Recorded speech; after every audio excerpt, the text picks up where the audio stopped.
We've been a leader in banking for more than 100 years.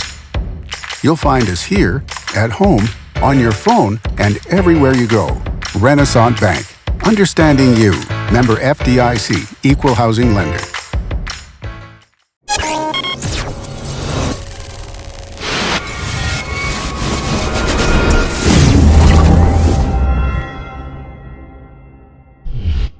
Sponsored by Renaissance Bank.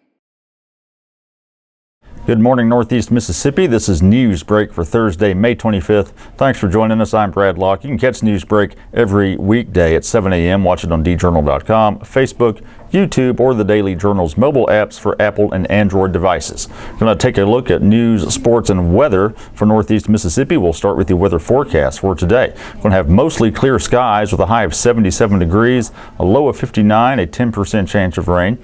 3-day outlook, going to warm up getting into the weekend. Friday, clear skies, but a high of 89 degrees, low of 69, 10% chance of rain. Saturday, partly cloudy skies with a high of 86, low of 71, 20% chance of rain. And then Sunday, thunderstorms are possible, a high of 81, low of 66, chance of rain is 60%. Let's take a look now at some of the top stories from the Daily Journal and djournal.com on this Thursday.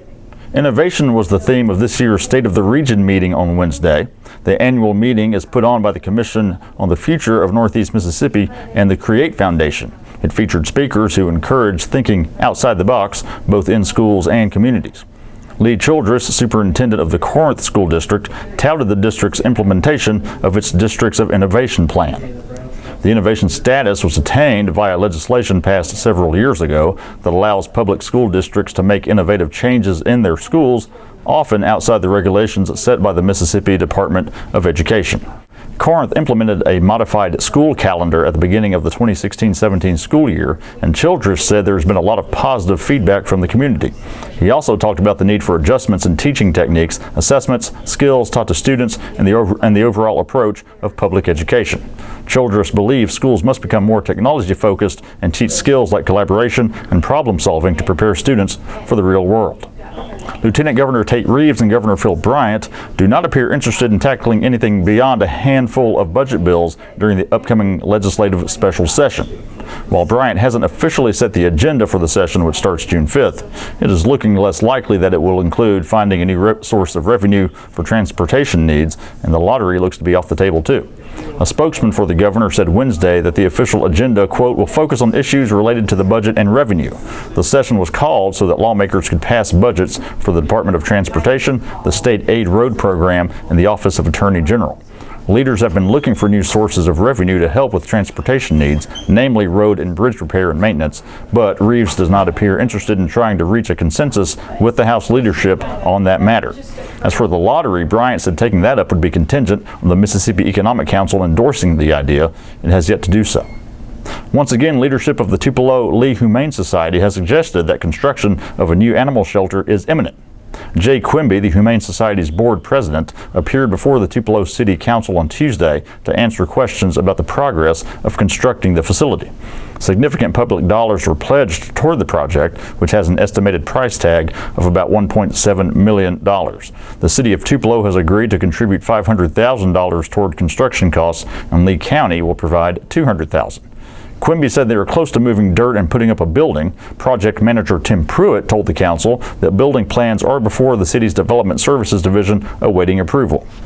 Once construction begins, it should take a little more than 10 months to complete, according to Pruitt. Grading of the site on Cliff Gookin Boulevard began last summer, at which time Quimby said the new building's foundation might be in place by this summer. That never came to fruition. A ceremonial groundbreaking was held in December. Once it's built, the shelter will triple the amount of space available to the Humane Society. And in sports, the Ole Miss softball team is once again in uncharted territory, but head coach Mike Smith is confident that his players can handle it. The Rebels begin a best-of-3 NCAA Super Regional series tonight against UCLA. Game 1 in Los Angeles is set for 8 p.m. Central Time and can be seen on ESPN. Game 2 is Friday, and Game 3, if necessary, is Saturday. Ole Miss got here by making a run to its first SEC tournament title and then by winning the Oxford Regional. Smith said the SEC Tourney Championship game is the biggest stage this side of the College World Series, and that's why he's confident in this group. The Rebels are led by pitcher Caitlin Lee, who has thrown a school record 12 straight complete games, allowing just 15 runs over that stretch. Now, UCLA will challenge her with a potent offense. The Bruins rank third nationally with 1.29 home runs per game, a total of 75 on the season. That does it for Newsbreak on this Thursday. We do want to remind you to check out one of the podcasts we produce here at the Daily Journal, The Memo, all things Northeast Mississippi news and entertainment, with myself and W. Derek Russell. Find new episodes every Wednesday and Friday for free in iTunes, your podcast apps, or at memo.djournal.com. Be sure to check out this Wednesday's episode. We spoke with Emma Kent about the State of the Region meeting on Wednesday. Also, William Moore talked with us about elected police chiefs. Bobby Harrison gave us the latest on several education lawsuits against the state, and Lauren Wood talked about her In Focus photo essay. All the stories I talked about today you can find in your Daily Journal and at djournal.com. Follow us on Twitter and Instagram at djournalnow. Give our Facebook page a like as well. That does it for Newsbreak on this Thursday. I'm Brad Locke. We'll see you next time.